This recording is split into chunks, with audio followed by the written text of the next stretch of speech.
নমস্কার, আমি সৌম্যদীপ। মহাভারতে ভগবান শ্রীকৃষ্ণের বলে যাওয়া কিছু কথা নিয়ে আমার এই বিশেষ নিবেদন।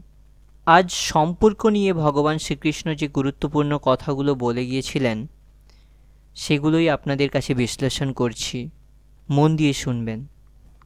সময়ের প্রারম্ভ থেকেই, অর্থাৎ সময়ের শুরু থেকেই একটি প্রশ্ন মানুষকে সর্বদাই পীড়া দেয় যে তারা নিজের সম্পর্কগুলিতে অধিকতর সুখ আর ন্যূনতর দুঃখ কিভাবে লাভ করবে। আচ্ছা, আপনার সমস্ত সম্পর্ক কি আপনাকে সম্পূর্ণ সন্তোষ দিতে পেরেছে? বিচার করুন তো। আমাদের জীবন সম্পর্কের ওপর দাঁড়িয়ে আছে। এ জীবনের সুরক্ষাও এই সম্পর্কের ওপরই টিকে আছে। সেই কারণে আমাদের জীবনের সমস্ত সুখের আধারও এই সম্পর্কই।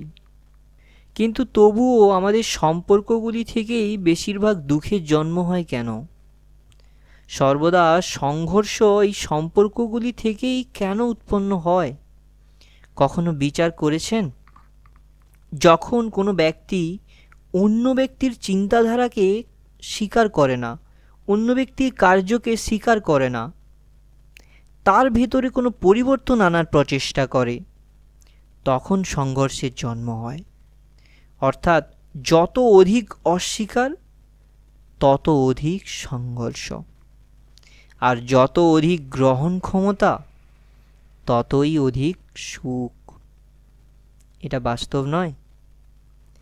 যদি মানুষ স্বয়ং নিজের প্রত্যাশার ওপর অঙ্কুশ টানে, নিজের বিচারধারাকে পাল্টায়, কোনো অন্য ব্যক্তিকে পাল্টানোর প্রচেষ্টা না করে স্বয়ং নিজের ভিতরই পরিবর্তন আনার প্রয়াস করতে থাকে, তবে কি সম্পর্কতে সন্তোষ লাভ করা খুব কঠিন হবে?